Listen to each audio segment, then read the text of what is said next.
पत्रिका हा शब्द जर नीट विचार कराल तर लक्षात येईल. प आणि त्रिक. त्रिक म्हणजे त्रिकोण आहे.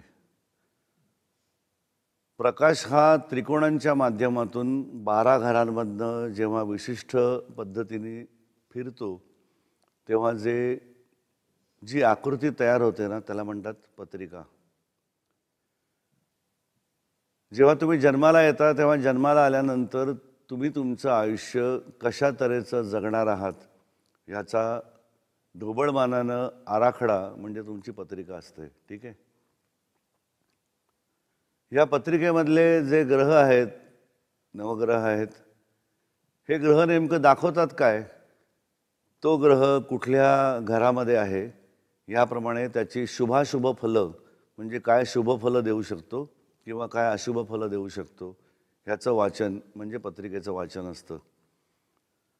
पण प्रत्यक्षात जर आपण सखोल अभ्यास केला तर असं लक्षात येतं की पत्रिकेमधनं फक्त नेमकं ज्ञान आपल्याला काय आपण मिळवणं आवश्यक आहे की माझा पिंड, माझी कॉन्स्टिट्यूशन नेमकी कशा तऱ्हेची बनलेली आहे की ज्याच्यामुळे माझ्या मनामध्ये कशा तऱ्हेचे विचार बाय डिफॉल्ट मूल स्वभाव म्हणून येणार आहेत, चांगले आहेत, वाईट आहेत, की ज्याच्यामुळे माझ्या हातनं होणारी जी कर्म आहेत ती चांगली आहेत, वाईट आहेत, ही कशा तऱ्हेचे घडणार आहेत.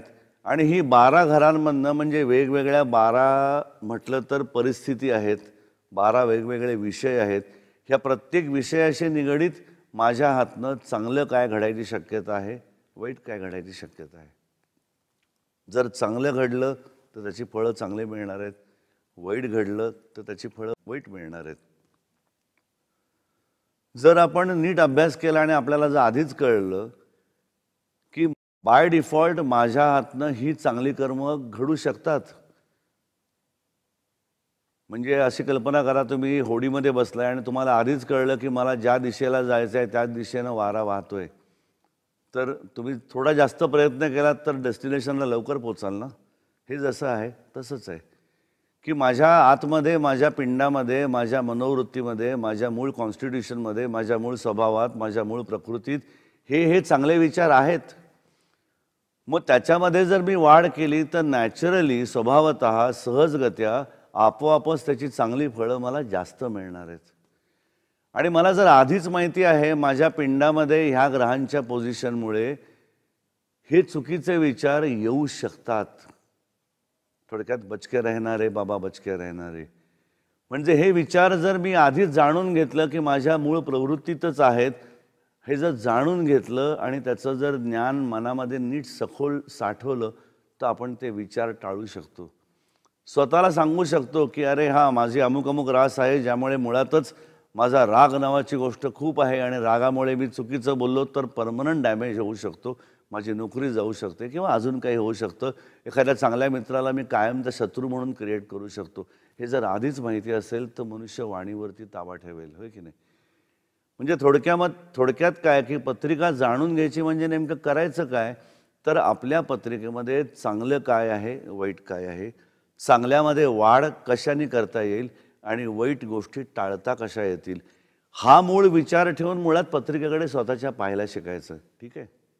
म्हणजे आपल्या असं लक्षात आलं असेल की जर आपल्याला आधीच माहिती आहे की माझ्या पिंडामध्ये ह्या मनामध्ये चुकीचे भाव निर्माण व्हायची क्षमता बाय डिफॉल्ट आहे आणि जर मी ते विचार टाळू शकलो, जर माझ्या मनावरती मी कंट्रोल ठेवून मला आधीच माहिती असल्यामुळे त्या गोष्टी टाळू शकलो, तर नॅचरली माझ्या आयुष्यात घडणाऱ्या ज्या संभाव्य घटना आहेत, ज्या कदाचित आयुष्यामध्ये माझ्या भोग नावाची गोष्ट निर्माण करणार आहेत, कदाचित संकट नावाची गोष्ट निर्माण करणार आहेत, त्या सहजगत्या टाळता येतील. एक पक्क कायम लक्षात ठेवा, पत्रिकेमधलं भविष्य कथन जे असतं, भविष्य म्हणजे थोडक्यात फ्युचर इज ऑलवेज चेंजेबल, जे फिक्स नाही आहे. तेव्हा हे वाक्य तुमच्या मनावरती कायमचं कोरलेलं ठेवा.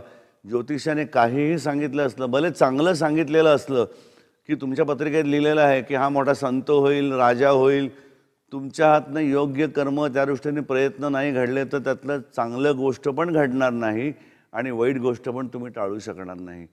आणि जर तुम्ही योग्य तुमच्या मनावरती ताबा ठेवलात, हे जे चांगलं आहे ते तर तुम्ही अनंतपटीने मिळवालच, पण ज्या वाईट गोष्टी आहेत ह्या निश्चित खात्री ठेवा तुम्ही टाळू शकता.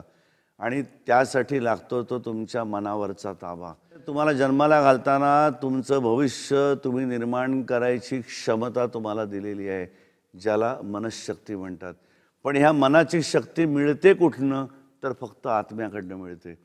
त्यामुळे जोपर्यंत खऱ्या अर्थानं तुम्ही तुमच्या आत्म्याकडनं ज्ञानी होत नाही, आत्मज्ञान मिळवत नाही, ज्ञानाने तुमचं मनाची ताकद वाढवत नाही, तोपर्यंत पत्रिकेमध्ये तुम्हाला खऱ्या अर्थानं बदल करता येत नाही. आणि त्याचा रिव्हर्स इज ऑल्सो ट्रू.